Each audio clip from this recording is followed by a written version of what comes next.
আসসালামু আলাইকুম। আপনারা সবাই জানেন আমাদের সামনে এশিয়া কাপ অনুষ্ঠিত হতে যাচ্ছে। এখন এবারের এশিয়া কাপটা হবে টি-টোয়েন্টি ফরম্যাটে।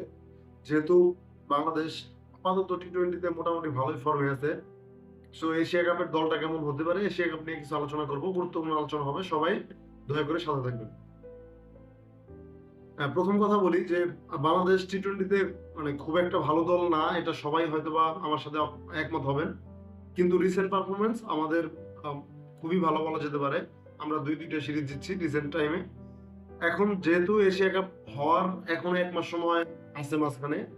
এর মধ্যে নেদারল্যান্ড বাংলাদেশে আসবে, এসে তারা আমাদের সাথে টি-টোয়েন্টি সিরিজ খেলবে। এখন আমি যেটা বলতে চাই যে হ্যাঁ, এর মধ্যে টি-টোয়েন্টি খেলাটা ভালো, এটা খুবই ভালো আমি মনে করি। কেননা এখন যদি টি-টোয়েন্টি খেলা হয় সেক্ষেত্রে সামনে যেহেতু টি-টোয়েন্টি ফরম্যাটে আমাদের এশিয়া কাপ হতে যাচ্ছে, সেই ক্ষেত্রে আমাদের একটা প্র্যাকটিস থেকে যাবে। তা না হলে ১ মাস আমাদের মোটামুটি পুরোটাই প্র্যাকটিস ছাড়া থাকতে হবে। যদিও নেদারল্যান্ড তেমন কোনো বড় দল না, তারপরেও একটু যদি বড় দল হইতো সেক্ষেত্রে আরো ভালো হইতো। আশা করি নেদারল্যান্ডের সাথে যে সিরিজটা সামনে খেলবো আমরা, সেটাও হয়তোবা আমরা জিতবো। যেটাই হোক, এই সিরিজের মাধ্যমে আরেকটা জিনিস পরিষ্কার হবে যে আমাদের সম্ভাব্য দল কোনটা হতে পারে সেটা নিয়ে আমি কিছু আলোচনা করতে চাই। গণমাধ্যম এবং আমার নিজের ব্যক্তিগত মতামত থেকে সে আলোচনাটা করবো এবং আমি আশা করি যে এর মধ্যে আপনারা আপনাদের ব্যক্তিগত মতামত জানাবেন। আচ্ছা, প্রথমে শুরু করি ওপেনিং দিয়ে। আমাদের ওপেনিং এ মোটামুটি কনফার্ম ধরা যায় তানজিদ তামিম এবং পারভেজ ইমন, মোটামুটি কনফার্ম ধরে নিতে পারি। এবং সেক্ষেত্রে তারপর ওয়ান ডাউনে হচ্ছে খেলবে আমাদের ক্যাপ্টেন লিটন দাস এবং দলের উইকেট কিপার। এবং তারপর খেলবে হচ্ছে তৌহিদ হৃদয়। যদিও তৌহিদ হৃদয়ের বর্তমান পারফরমেন্স আশানুরূপ খুব একটা না, সে মাঝে মাঝে পারফর্ম করতেছে, মাঝে মাঝে খারাপ খেলতেছে। তৌহিদ হৃদয়ের পরে আমরা ধরতে পারি জাকির আলী। হ্যাঁ, জাকির আলীর বর্তমান পারফরমেন্স মোটামুটি ভালো, টি-টোয়েন্টি ফরম্যাটে সে মোটামুটি ভালোই ব্যাট করতেছে।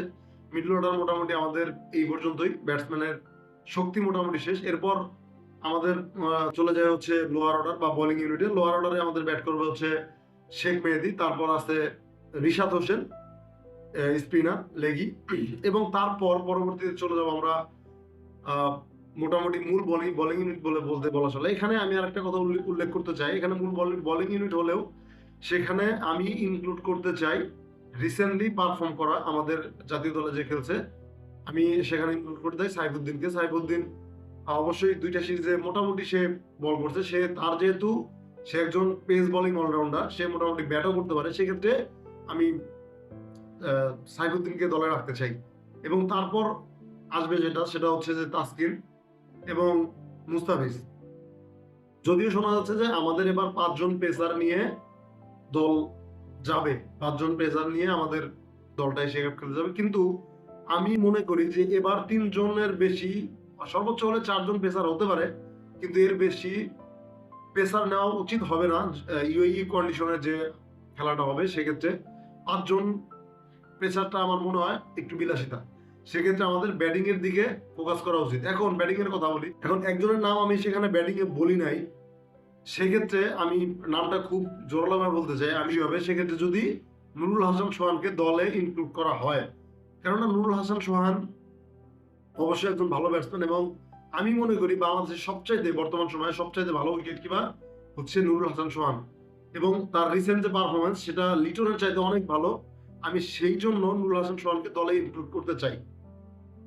যদিও আমাদের জাকির হোসেন আছে, সে হচ্ছে উইকেট কিপার ব্যাটসম্যান এবং আমাদের লিটন আছে উইকেট কিপার, এবং তার সাথে নুরুল হাসান সোহানকেও দলে ইনক্লুড করার প্রয়োজন বলে আমি মনে করি।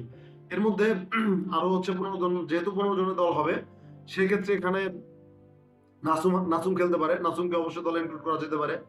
তারপর হচ্ছে আমাদের খেলতে পারে জুনিয়র সাকিব খেলতে পারে, তারপর খেলতে পারে শরীফুল, যদি আমরা ৫ জন পেসার ক্যারি করতে চাই সেক্ষেত্রে। এখন এর মধ্যে জুনিয়র সাকিব এবং শরীফুল একজনকে বাদ দেওয়া যেতে পারে যদি টিম ম্যানেজমেন্ট চায়। কিন্তু যদি তারা ৫ জন খেলোয়াড় নেয়, অবশ্যই তারা সর্বোচ্চ খেলালে ৩ থেকে ৪ জন, ৪ জন পেসারও আমার মনে হয় দলে খেলানোটা বিলাসিতা। সর্বোচ্চ ৩ জন পেসার খেলানো যেতে পারে, এর বেশি পেসার খেলানোর প্রয়োজন আছে বলে আমি মনে করি না। কেননা আরো আমাদের শামীম হোসেন পাটোয়ারি আছে, সে আশা করি অবশ্যই ১৫ সদস্যের দলের মধ্যে থাকবে। এবং সে টিমেও খেলার যোগ্যতা রাখে বলে আমি মনে করি, কারণ তার টি-টোয়েন্টিতে যে স্বভাবজাত তার যে ব্যাটিং স্টাইল সেটা অবশ্যই সবার জন্য ইমপ্রেসিভ। শামীম হাসান পাটোয়ারি অবশ্যই ভালো ব্যাট করতেছে, সে বেস্ট ইলেভেনে থাকবে বলতে আমি আশা করি হচ্ছে। এখন আমাদের বলার আছে শেখ মেহেদী, সে দুর্দান্ত পারফর্ম করতেছে। তারপর আছে আমাদের রিশাদ হোসেন লেগি, সে অবশ্যই ভালো একজন বলার। এবং আরেকজন স্পিনার আছে, সেক্ষেত্রে সেটা হচ্ছে নাসুম হাসান। এখন আমার মনে হয় না এর বেশি খেলোয়াড় দলে ইনক্লুড করার প্রয়োজন। যাই হোক, এটাই হচ্ছে আমার মূল আলোচনা। যদি কারো ভিডিও ভালো লাগে লাইক কমেন্ট সাবস্ক্রাইব করবে চ্যানেলটা এবং ভিডিওটা অবশ্যই শেয়ার করবেন। সবাইকে ধন্যবাদ।